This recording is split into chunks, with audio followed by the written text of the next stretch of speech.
ইতিহাসে এমন অনেক জনপ্রিয় শাসককে আমরা দেখেছি ক্ষমতায় যাওয়ার আগে জনপ্রিয়তার তুঙ্গে উঠেছেন, ক্ষমতায় যাওয়ার খুব স্বল্প সময়ের মধ্যেই গড়াতে গড়াতে আবার সাগরের অতলে অধঃপতিত হয়েছেন। যে কোনো সভ্য মানুষ রাষ্ট্রবিহীন সাংবাদিকতাকে বেছে নেবে। সাংবাদিকতা এত বড় একটা অনিবার্য অনুষঙ্গে রূপান্তরিত হয়েছে সভ্যতার প্রক্রিয়াতে। আধুনিক শাসন ব্যবস্থাতে যেহেতু রাষ্ট্রকে ব্যবহার করতেই হচ্ছে, ইচ্ছা নিরপেক্ষভাবেই একজন ভালো শাসক অথবা একজন খারাপ শাসক তার হাতে রাষ্ট্র এবং শাসন ক্ষমতার দণ্ড চলে আসছে। দ্বিতীয় প্রশ্ন হচ্ছে যে এখন উনি এটাকে কি জনসেবার কাজে লাগাবেন, নাকি জনসেবাবিহীন ভাবে ক্ষমতার শুধু ভোগ করার জন্য কাজে লাগাবেন এবং সেই ক্ষেত্রে রাষ্ট্রকে একটা নিপীড়নের যন্ত্র হিসাবে কাজে লাগাবেন। এই পর্যায়ে এসেই কিন্তু ইনফ্যাক্ট একটা ব্যবস্থাপনার প্রশ্ন দেখা দেয় এবং সেই ব্যবস্থাপনাটা কোন লক্ষ্যে ধাবিত হচ্ছে। কেউ কেউ ব্যবস্থাপনার ভালো ইচ্ছা নিয়েই শুরু করেন, তারপরে যখন ব্যবস্থাপনাটার জটিলতার কারণে ব্যর্থ হয়ে যান তখন ধীরে ধীরে ধীরে ধীরে ক্ষমতা কুক্ষিগত করার দিকে ধাবিত হতে বাধ্য হয়। কেউ কেউ জানি না তার লক্ষ্যটা কি, শুধুমাত্র একটা প্রবৃত্তির কারণে ক্ষমতার দিকে ধাবিত হতে থাকে, তারপর যখন ক্ষমতাটা পায় তারপর সে একটা দিক নির্দেশনাবিহীন পরিস্থিতিতে পড়ে যায়। ইতিহাসে এমন অনেক জনপ্রিয় শাসককে আমরা দেখেছি ক্ষমতায় যাওয়ার আগে জনপ্রিয়তার তুঙ্গে উঠেছেন, ক্ষমতায় যাওয়ার খুব স্বল্প সময়ের মধ্যেই গড়াতে গড়াতে আবার সাগরের অতলে অধঃপতিত হয়েছেন। লোডশেডিং কিংবা ঘরের বাইরের তীব্র গরমে ওয়ালটন রিচার্জেবল ফ্যান থাকলে থাকবে শুধু বাতাস আর বাতাস। একেবারে সুনির্দিষ্ট লক্ষ্য নিয়ে রাষ্ট্র এবং ক্ষমতাকে ধারণ করা, কারণ ক্ষমতা ছাড়া তো আর এই কাজটা করা যাবে না।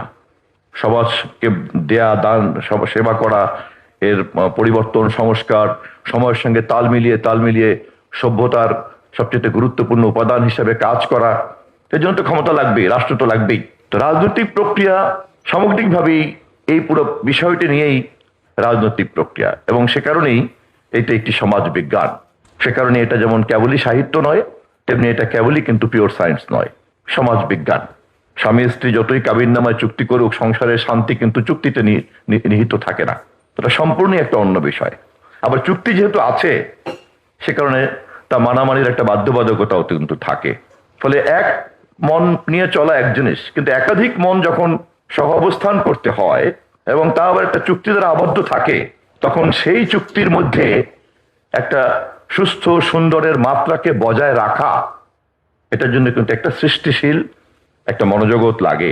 একটা সংসারকেও যদি আমরা একটা প্রতিষ্ঠানের ইউনিট হিসেবে দেখি এবং তার যদি সর্বোচ্চ একটা ইউনিট হিসেবে আমরা রাষ্ট্রকে দেখি, তাহলে আমরা কিন্তু বুঝতে পারবো যে কোনো প্রতিষ্ঠানকে সংহত রাখা এবং সেটাকে একটা শুভ উদ্দেশ্যে ধাবিত করা এবং সেই প্রবাহকে নেতৃত্ব দেওয়া, এটার জন্য কিন্তু একটা আলাদা এক ধরনের দক্ষতা যোগ্যতা লাগে। সম্ভবত এটাকেই নেতৃত্ব বলে। পৃথিবীর বহু বড় বড় বিজ্ঞানীরাই একথা বলেছেন, যে রাষ্ট্রবিজ্ঞানীরা, সমাজবিজ্ঞানীরা বলেছেন যে সাংবাদিকতাবিহীন রাষ্ট্র আর রাষ্ট্রবিহীন সাংবাদিকতার মধ্যে যদি কাউকে বেছে নিতে হয়, যে কোনো সভ্য মানুষ রাষ্ট্রবিহীন সাংবাদিকতাকে বেছে নেবে। সাংবাদিকতা এত বড় একটা অনিবার্য অনুষঙ্গে রূপান্তরিত হয়েছে সভ্যতার প্রক্রিয়াতে।